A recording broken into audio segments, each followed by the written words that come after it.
ஆண்டவரும் இரட்சகருமாகிய இயேசு கிறிஸ்துவின் நாமத்தில் வாழ்த்துக்கள். இந்த நாளிலும் ஆதியாகமம் 10வது அதிகாரம் 25வது வசனத்தை மாத்திரம் தியானிக்கலாம். ஒரு சின்ன செய்தி தான், ஆனால் நமக்கு இது மிகவும் பிரயோஜனமான ஒரு செய்தி. ஏபேருக்கு 2 குமாரர் பிறந்தார்கள். ஒருவனுக்கு பேலேகு என்று பெயர், ஏனெனில் அவனுடைய நாட்களில் பூமி பகுக்கப்பட்டது என்று பார்க்கிறோம். அவனுடைய சகோதரன் பெயர் யொக்தான் என்று சொல்லி இங்கே வேதத்தில் எழுதியிருக்கிறதை நாம் பார்க்கிறோம். பேலேகும் பூமி பகுப்பும் என்கிற தலைப்பின் கீழாக இந்த செய்தியை நாம் கற்றுக்கொள்ள முடியும். ஒருவன் பேர் பேலேகு, ஏனெனில் அவனுடைய நாட்களில் அந்த பூமி பகுக்கப்பட்டது என்று சொல்லி 1 நாளாகமம் 1வது அதிகாரம் 19வது வசனத்திலும் திரும்ப இந்த வார்த்தையானது எழுதப்பட்டிருக்கிறது. வம்ச வரலாறை பற்றி கூறும்போது இந்த பேலேகினுடைய நாட்களிலே பூமி பகுக்கப்பட்டது என்று சொல்லி மீண்டுமாக எழுதப்படுகிறது. ஆதியாகமம் 1வது அதிகாரம் 9ஆம் வசனம் 10ஆம் வசனத்தினுடைய அடிப்படையில் நம்ம பார்க்கிற போது முதல்ல இந்த வெட்டாந்தரையில் முழுவதையும் ஜலம் மூடியிருந்ததே, நிலப்பகுதி தனியாக ஜலம் ஓரிடத்தில் சேர்ந்தும் காணப்பட்டது என்கிற காரியமானது இந்த பூமியை ஆண்டவர் வெட்டாந்தரையாக மாற்றின போது, சமுத்திரத்தை தனியாக பிரித்த போது நாம் பார்க்கிறோம். ஆகவே நிலப்பகுதி தனி, அதே போல் ஜலம் ஓரிடத்துல முழுவதும் சேர்ந்திருந்தது என்பதை முதல்ல உண்டாக்கப்பட்ட அந்த பூமியை குறித்து நாம் பார்க்கிறோம். அப்படி என்றால் பூமி இன்னைக்கு காணப்படுகிறது போல முதலாக உண்டாக்கப்பட்ட பூமியானது கண்டங்களாக பிரிந்திருக்கவில்லை என்பது நமக்கு தெளிவாக தெரிகிறது. ஆண்டவர் முதலாக ஒழுங்கின்மையும் வெறுமையுமாய் இருந்த அந்த பூமியை உண்டாக்கின போது வெட்டாந்தரை காணப்படவும் ஜலங்களெல்லாம் ஓரிடத்தில் சேரவும் மனிதனுடைய வாழ்க்கைக்காக வெட்டாந்தரையை ஆண்டவர் உண்டாக்கி கொடுத்தார். ஆனால் இப்பொழுது நோவாவின் நாட்களில் ஒரு விசை இந்த பூமி தண்ணீரினால் அழிக்கப்பட்டதை நம்ம கற்ற பின்பு தான் இந்த பேழையிலிருந்து வெளியே வந்த ஜனங்களினால் உலகம் முழுவதிலும் ஜனங்கள் பரவுகிறார்கள். இப்படிப்பட்ட ஒரு வாக்கு தத்தத்தையும் அவர்கள் பெற்றுத்தான் வந்திருக்கிறார்கள். ஆதியாகமம் 9வது அதிகாரம் 1ஆம் வசனத்தில், பின்பு தேவன் நோவாவையும் அவன் குமாரரையும் ஆசீர்வதித்து, நீங்கள் பலுகி பெருகி பூமியை நிரப்புங்கள். அதாவது ஒரே இடத்துல இருந்துடாதீங்க, நீங்கள் பூமி முழுவதையும் நிரப்பணும். இன்றைக்கி ஆண்டவருடைய பிள்ளைகளுக்கு கொடுக்கப்பட்டிருக்கிற வார்த்தைகள் என்ன? இன்றைக்கி நம்மெல்லாம் ஒரு இடத்துல ஆண்டவரை ஆராதிக்க தொடங்கிட்டோம். அது நமக்கு ஒரு சொஃபஸ்டிகேட்டட் லைஃபாக இருந்துச்சுன்னா அதிலேயே அப்படியே டென்ட் அடித்து நம்ம உட்கார்ந்து விடுகிறோம். நீங்கள் உலகமெங்கும் போய் சகல ஜாதிகளையும் சீஷராக்கி பிதா குமாரன் பரிசுத்த ஆவியின் நாமத்தினாலே அவர்களுக்கு ஞான ஸ்நானம் கொடுத்து, நான் உங்களுக்கு கட்டளையிட்ட யாவையும் அவர்கள் கைக்கொள்ளும்படிக்கு அவர்களுக்கு உபதேசம் பண்ணுங்கள். இதோ உலகத்தின் முடிவு பரியந்தமும் சகல நாட்களிலும் நான் உங்களோடு கூட இருக்கிறேன். இதுதான் ஆண்டவர் தன்னுடைய பிள்ளைகளுக்கு, தன்னை நேசிக்கிறவர்களுக்கு, தன்னை தொழுது கொள்ளுகிறவர்களுக்கு, தன்னை பற்றி அறிந்திருக்கிறேன் என்று சொல்லுகிறவர்களுக்கு ஆண்டவர் கொடுக்கிற கட்டளை. ஆனால் இன்றைக்கி நம்ம அந்த ஒரு காரியத்தை நாம் செய்கிறதே இல்லை.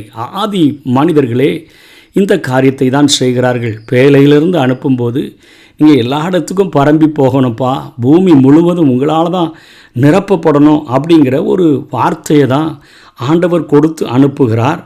அதற்கு அடுத்த அதிகாரத்தில் நம்ம பார்க்கும் பொழுது தேவ சித்தம், அதாவது பாபேல் கட்டினது பெரிய ஒரு பாவமா அப்படின்னு சொல்லி நமக்கு நினைக்கலாம். அங்கே தேவனுடைய திட்டம், தேவனுடைய நோக்கம் அங்கே தடைபடுகிறது. ஆகவே தான் அவர்கள் நம்ம எல்லாரும் ஒரு கோபுரத்தை கட்டி நமக்கு பேர் உண்டாக பண்ணுவோம், வானலாவ ஒரு கோபுரத்தை கட்டுவோம் வாங்கன்னு சொல்லி, இது தேவனுடைய தரிசிக்கிறதுக்கு நேரே வானத்துக்கு போயிடலாம் அப்படிங்கிறது போல் ஒரு பெரிய கோபுரத்தை அவங்க கட்டி அவங்க தன்னுடைய மகிமைக்காக, தன்னுடைய பெருமைக்காக நம்ம கட்டுவோம். அதுக்கு முன்னாடி அந்த 4ஆம் வசனம் 11ஆம் அதிகாரத்தில் அவங்க சொல்லும்போது, நாம் பூமி எங்கும் சிதறி போகாதபடிக்கு அப்படின்னு தான் சொல்கிறாங்க. அதாவது ஆண்டவர் சீஷர்களை அனுப்பும்போதே நீங்கள் உலகமெங்கும் புறப்பட்டு போய் சகல ஜாதிகளையும் சீஷராக்கி, இன்றைக்கி நிறைய பாபேல் கோபுரங்கள் எழும்பி இன்றைக்கு அதற்குள்ளாகவே ஜனங்கள் கூட்டப்படுகிறார்கள். லட்சங்கள் லட்சங்கள் என்று சொல்லி பெரிய நோக்கத்தோடு தேவ தரிசனம் என்பதோடு சொல்லி இன்றைக்கு ஜனங்கள் கூட்டப்படுகிறார்கள். இது தேவனுடைய நோக்கத்தை தடை பண்ணக்கூடியதாக இருக்கிறது. ஜனங்கள் எல்லா பக்கமும் பூமியில் பரவிட்டாங்க. ஆனால் சுவிசேஷத்தை அறிவிக்கிறவர்கள் எல்லா பகுதிகளுக்கும் செல்லலையே. சுவிசேஷத்தை சுமந்து செல்லுகிறவர்கள் இன்னும் எல்லா பகுதிகளுக்கும் செல்லலையே. அவங்கள நம்ம பிடிச்சி ஒரு கோபுரத்துக்குள்ளே அடக்கி வச்சு, ஒரு கட்டடத்துக்குள்ளே அடக்கி வச்சு நம்ம தேவனுடைய திட்டத்தை நோக்கத்தை நிறைவேறாமல் நம்ம தடுக்கிறோமோ என்கிற ஒரு பயம் ஒவ்வொரு நாளும் நமக்கு உண்டாக வேண்டும். இங்கே இந்த பேலேகும் பூமி பகுப்பும் என்ன அப்படின்னு சொன்னால், நமக்கு முதல்ல கண்டங்கள்லாம் பிரிந்திருக்கலை. இன்றைக்கி நம்ம சொல்கிறோம் தீபகற்பம்னு சொல்கிறோம், தீபகற்பங்கள்னு சொல்கிறோம். அதே போல் நம்ம சொல்கிற காரியங்கள் எல்லாமே அது 3 பக்கம் கடல் சூழ்ந்த ஒரு பகுதி நிலப்பரப்பு, 4 பக்கமும் கடல் சூழ்ந்த தீவுகள் என்று நாம் அழைக்கிறோமே. இவைகள் எல்லாமே இப்பொழுது நோவாவின் நாட்களுக்கு பின்பாக இந்த பேலேகினுடைய நாட்களிலே நடந்த காரியங்களாக, இந்த பாபேல், இந்த ஒரே விதமான பாஷை, ஒரே விதமான பேச்சு தாறுமாறாக்கப்பட்ட அந்த காலகட்டத்தில் இது நடந்திருக்கிறது என்பது இது தெளிவாகிறது. பேலேகு என்று அந்த பெயருக்கு அர்த்தமே பிரித்தல் அல்லது துண்டுபடுத்துதல் என்று பொருள்படக்கூடியதாக இருக்கிறது. பிரிக்கிற காரியம், துண்டுபடக்கூடிய காரியம். எனவே பேலேகினுடைய கட்டத்தில்தான் கண்டங்கள் தோன்றி மக்கள் ஆங்காங்கு அவர்கள் பகுப்புண்டு அவங்க சிதறடிக்கப்பட்டாங்க அப்படிங்கிறத நம்ம உபாகமம் 32வது அதிகாரம் 8ஆம் வசனத்தில் நாம் பார்க்க முடியும். உன்னதமானவர் ஜாதிகளுக்கு சுதந்திரங்களை பங்கிட்டு ஆதாமின் புத்திரரை வெவ்வேறாக பிரித்த காலத்தில் இஸ்ரவேல் புத்திரருடைய தொகைக்கு தக்கதாய் சர்வ ஜனங்களின் எல்லைகளை திட்டம் பண்ணினார் என்று சொல்லி பார்க்கிறோம்.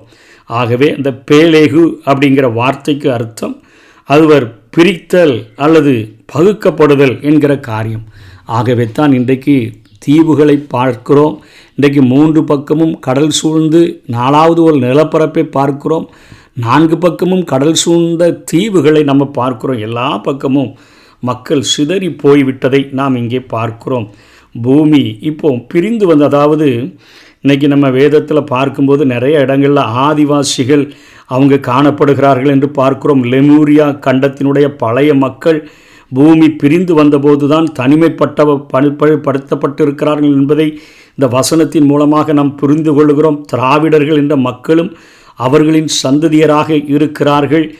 ஆரிய குடியேற்றம் இந்தியாவில் நிகழ்ந்தது என்று சொல்லியெல்லாம் நாம் வரலாற்றிலே கற்றுக்கொள்கிறோம். பாபேல் மொழி கழகம் இந்த காலகட்டத்துக்கு சற்று முன்பு நிகழ்ந்திருக்க வேண்டும். எல்லாரும் பூமியெங்கு நம்ம சிதறி போயிடக்கூடாது. ஆண்டவருடைய நோக்கம், அது திட்டம், அது எல்லா பக்கமும் சிதறி போய் பூமி எங்கும் ஜனத்தொகையை உண்டாக்க வேண்டும் என்பது, நீங்கள் பூமியை நிரப்புங்கள் என்பது தேவனுடைய திட்டம். நம்ம பூமி எங்கும் போயிடக்கூடாது. இந்த ஒரே இடத்துல ஒரு நகரத்தை வானலாவை கட்டிட்டு இது தேவனுடைய வாசல்னு சொல்லி உண்டாக்கிட்டு உட்கார்ந்துருவோன்னு நினைக்கிறோம். அங்கே ஆண்டவர் பாபேல் தாறுமாறாக்கு என்கிற அர்த்தத்தை உடையவராக அங்கே செயலாற்றுகிறதை பார்க்கிறோம்.